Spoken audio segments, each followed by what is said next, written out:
Welcome to Project First Line, the basics of infection control. This presentation will explore infection control concepts and actions for healthcare settings. We'll discuss a variety of concepts, which include what is infection control and why is infection control important. We'll then explore how germs spread and cause infections, as well as some of the methods for preventing infections. We'll then wrap up the lesson by putting our knowledge into practice and with a review of the key takeaways. Before we get into the basics of infection control, here is some information that gives context to why infection control matters.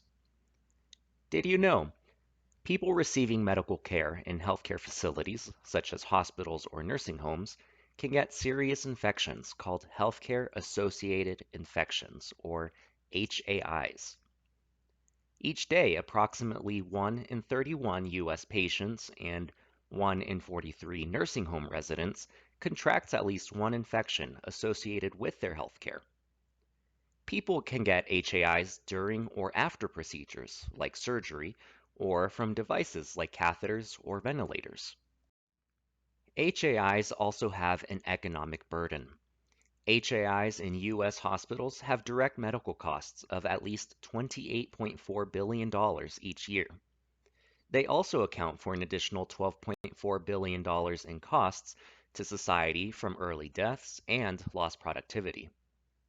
Certain factors raise the risk of contracting HAIs, such as invasive procedures, severity of illness, not adhering to best practices for prevention, and overuse or improper use of antibiotics. The germs that cause HAIs can live on dry surfaces for days or even weeks. Healthcare workers then come into contact with these germs and spread it to others and the surrounding environment. In fact, 30 to 40% of HAIs are caused by the contamination of healthcare worker hands. Antibiotic resistance, which is when germs develop the ability to defeat the antibiotics designed to kill them, is one of the greatest health challenges of modern time. According to a 2019 CDC report, more than 2.8 million antimicrobial resistant infections occur in the US each year, and more than 35,000 people die as a result. When C. diff, a bacterium that is not typically resistant but can cause deadly diarrhea and is associated with antibiotic use, is added to these numbers, the U.S. toll of all the threats in the report exceeds 3 million infections and 48,000 deaths. What is infection control? Infection control prevents or stops the spread of infections through a series of actions taken when a risk is recognized. In this presentation, we'll break down each of the components of that definition. To understand how to control infections, we'll begin with an overview of what it means to recognize infection risks, the elements of how germs spread and cause infections, and ways to prevent the spread of infection. Infection control in healthcare is more than just policies and procedures. It's an essential part of caring for and protecting patients. When you can understand and apply infection control actions consistently and confidently, every person, every action, every day, it saves lives. Caring for and protecting patients is always the top priority. This includes protecting patients from getting infections while they are receiving care. With a foundational knowledge about germ spread and the why behind infection control, you can recognize infection risks and make the right decisions to prevent people from getting sick. As we begin our conversation on infection control, let's take some time for a discussion question. Why is infection control especially important in healthcare settings? You may want to pause the video at this time to come up with an answer, and then press play to continue. When we think about germs spreading in healthcare, it's helpful to remember what makes healthcare a unique setting, with unique challenges and risks for infection control. We think about germs and their risks differently in healthcare than in other places, like at home or in the community. Why? Patients are coming in for care, so there's a higher chance that they have an infection. Because many patients are ill and weak, they're likely to be more vulnerable to infection, so the risks from germs spreading to them are higher. And sometimes the things that we do as part of giving care can actually put people at risk of infection. If a patient needs an IV, their skin has to be broken. If there are germs on their skin or the needle, inserting the IV can push germs into their body. And finally, the work that we do in healthcare brings opportunities for germs to spread. We usually have closer interactions with patients during care than people have in the community. We interact with many people, and we touch and share a lot of things and equipment throughout the day, which are all opportunities for germs to be spread. That's why infection control is different in healthcare than in other places, and why it's all the more important to recognize the risk of germs to spread throughout your workday. Germs are everywhere, including in and on the human body, and in the environment. Many of these germs are normal and even keep us healthy. Our bodies are very good at protecting against many germs, but when patients in healthcare are weak or ill, their defenses may not work as well. Also, some germs can still cause infection in someone who is healthy. In order for germs to make someone sick, 5 things are needed. Let's watch this video, and as we watch, I encourage you to think about your daily work and how the 5 elements described in this clip might be relevant to you.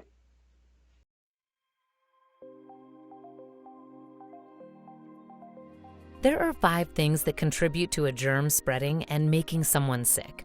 Acting on one or more of them can work to stop a germ in its tracks and prevent infections. First, germs need somewhere to grow. We call these places reservoirs, which are simply places where germs live, a habitat, if you will. Our bodies have many reservoirs for germs. 4 of the most important for infection control are the skin, the gut, the lungs and airway, and the blood. The environment around us has reservoirs too: water and wet surfaces, dry surfaces like countertops, dirt and dust, and devices and equipment. Recognizing where germs live is the first step in understanding how to stop their spread. Because when you know where germs might be, you can stop the risk and take action. For example, cleaning and disinfecting high-touch surfaces, which are reservoirs for germs, kills the germs before they can spread. Second, germs need a pathway. They typically can't travel on their own, at least not very far, so they get from place to place when they are breathed in, by touch, or through splashes and sprays. Many of the things we do in healthcare also create new pathways for germs by breaking down or going around the body's normal defenses. Think back to our IV example. Giving a patient an IV breaks their skin and creates a pathway for germs on their skin or in the needle to get into their body. But disinfecting the patient's skin beforehand and using a sterile needle helps ensure germs don't spread to the patient. Third, germs need a person to infect. That person can be a patient, you or one of your colleagues, or anyone that enters a healthcare facility. Infection control actions like telemedicine, screening, and phone triage work because they simply prevent people from being exposed to germs. The fourth factor of infection: when germs get to that person, they need to get around the body's natural defenses. People with healthy immune systems can often fight back. But for someone vulnerable to infection, like our patients who are already sick and struggling to regain their health, germs are an even bigger threat.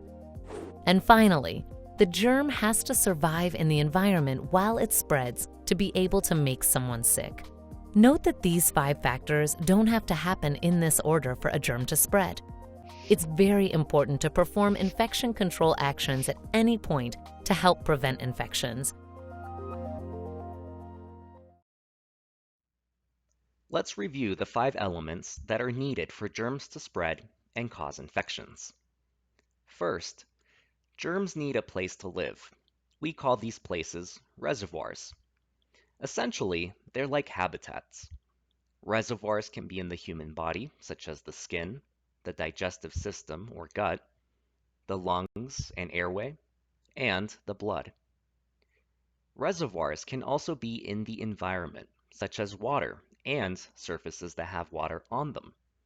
Dry surfaces like countertops and bed rails, dirt and dust, and devices. Second, germs need a pathway because they typically cannot move on their own, at least not very far. Germs need a way to get from where they live to another place or a person. We'll talk more about pathways in a moment. Germs need a person to infect. That person can be a patient or you or one of your colleagues. Germs also need to get around the body's natural defenses to make that person sick. Finally, germs need to survive so that they're still able to make someone sick. Keep in mind that germ spread and infections can be prevented. Acting on one or more of these five elements can keep germs from spreading and keep people from getting infected. That's infection control. Now that we've talked about how germs spread and make people sick, let's talk about how that usually happens in healthcare.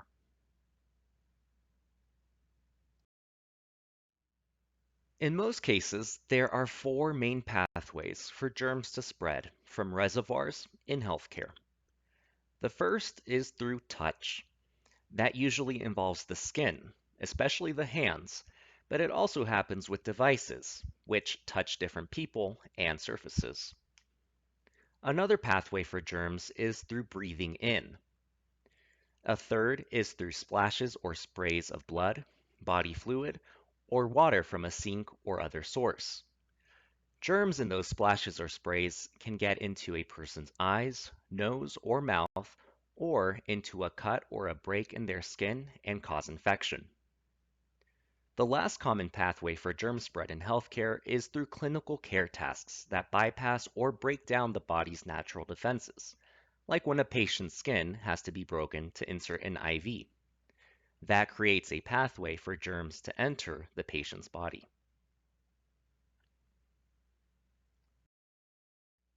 Knowing where germs live and how they spread helps you to recognize risk. Infection control actions at any one of the points we just discussed can stop germs from spreading and causing infection. To make decisions about infection control, it's important to think about where the germs are, such as the reservoir or reservoirs you are dealing with, and how the germs might get somewhere else, which would be the pathway. Then you can recognize the risk for germ spread to happen and do something about it. How can we control the spread of germs? Infection control practices, like standard precautions, can be used to prevent and control the spread of germs. What are standard precautions? Standard precautions are based on a risk assessment and make use of common sense practices and personal protective equipment. These basic practices apply to all patient care, regardless of the patient's suspected or known infectious status, and are in place to protect healthcare providers from infection and to prevent the spread of infection from patient to patient. Standard precautions are a first line of defense to keep germs from spreading. However, effectiveness of these practices depends on how well steps are consistently followed. As frontline healthcare workers, you should use standard precautions to care for all patients in all settings where care is delivered. Standard precaution practices assumes any patient's blood or body fluid may be infectious. Let's look at the infection control actions that could decrease or eliminate the risk of germ spread that fall into the category of standard precautions. Standard precautions include hand hygiene, environmental cleaning and disinfection, injection and medication safety, appropriate personal protective equipment or PPE selection based on activities being performed, respiratory hygiene and cough etiquette principles, properly handling, cleaning, and disinfecting patient care equipment and medical devices. We'll provide additional detailed information on each of these standard precaution topics in future sessions, and an overview of each on the next few slides. Hand hygiene. Hand hygiene means cleaning your hands by using hand washing with soap and water, or antiseptic hand wash, antiseptic hand rub, such as an alcohol-based hand sanitizer, or surgical hand antisepsis. Soap and water carry germ particles off the skin, while alcohol-based sanitizer inactivates germ particles. Healthcare workers touch a lot of things during our workday, so being diligent about hand hygiene is very important. But even though we all know how important it is to clean our hands to keep germs from spreading, studies show that on average, healthcare providers clean their hands less than half of the times they should.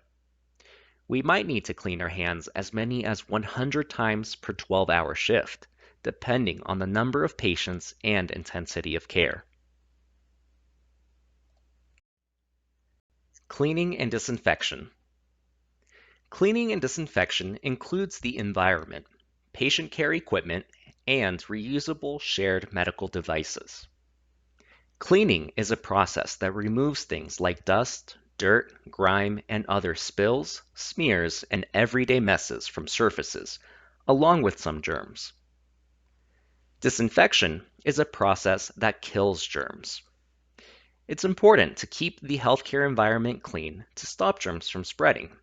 And remember to use an EPA-registered disinfecting product to destroy germs. By following the instructions on a disinfectant label, especially instructions for contact time, we are ensuring that items are disinfected to keep germs from spreading. Injection and medication safety. The One and Only campaign is a public health effort to eliminate unsafe medical injections. A good rule to remember is one needle, one syringe, only one time. The same rule should also be applied to insulin pens. One insulin pen, only one person. Remember, follow proper injection control practices and maintain aseptic technique when preparing and administering medications. Never administer injectable medications from the same syringe to multiple patients. And medications labeled for single use or single dose should never be used for more than one patient. Every year, unsafe injection practices by U.S. healthcare providers, like syringe reuse and misuse of medications vials, cause outbreaks. Since 2001, discovery of unsafe injection practices have prompted nearly 200,000 patients to seek testing for bloodborne pathogens. Here are the common personal protective equipment, or PPE, that are used in healthcare settings. PPE includes gloves to protect hands, gowns and aprons to protect skin and clothing, face masks to protect mucous membranes of the mouth and nose, respirators to prevent inhalation of infectious material, goggles to protect the eyes, face shields to protect mucous membranes of the face, mouth, nose, and eyes. We'll go into more detail, including appropriate donning and doffing of PPE, in a future session. Respiratory hygiene and cough etiquette. Respiratory viruses can be in the nose, mouth, airway, and lungs. Talking, sneezing, and coughing can spread these germs into the air. Masks block these germs. When not wearing a mask, cover your mouth and nose when coughing or sneezing with a tissue. If you do not have a tissue, use your elbow, not your hands, because hands can spread germs. Dispose of the tissue, then clean your hands with sanitizer or soap and water. When used correctly, respirators filter germs, both very large to very small, as air is breathed in and out. Infection control actions, such as wearing masks and respirators in healthcare settings, protects you, your patients, and your coworkers. The goal of standard precautions include to protect healthcare workers. This will help ensure the safety and well-being of healthcare personnel by minimizing the risk of exposure to germs. To protect patients. Standard precautions help guard vulnerable patients from acquiring infections during encounters. Prevent transmission. Standard precautions help to stop the spread of germs between healthcare personnel, patients, and the environment. And to maintain a safe environment. Standard precautions reduce the number of microorganisms in the surrounding environment. Now that we've talked about how germs spread and cause infection in healthcare, let's put that knowledge into practice. We'll start with the germ and the initial reservoir, and then we'll walk through some possibilities for each of the 5 factors of germ spread. In the end, a patient could be infected with this germ. Of course, there are infection control actions that can keep the germ from spreading, but for now, we're just focusing on how germs spread and make people sick. Here is our first scenario: strep on a healthcare worker's hands. Again, our germ is strep, and our reservoir is the skin of a healthcare worker's hands. What is a pathway for the germ to spread from the hand? The worker could touch the bed rail in a patient's room without cleaning their hands. We can recall the 5 elements of how germs spread and cause infection. Those elements are reservoirs, pathways, person, a body's defenses, and survival. Now that we've talked about risk recognition and the 5 elements of how germs spread and cause infection, let's go one step further. We did a great job of recognizing risk for germs to spread by the touch pathway in our previous example. Now, what infection control actions would help to stop the germ from spreading in these situations? A few possibilities are listed on this slide. Those include better hand hygiene, using gowns and gloves, cleaning and disinfection, and education of staff.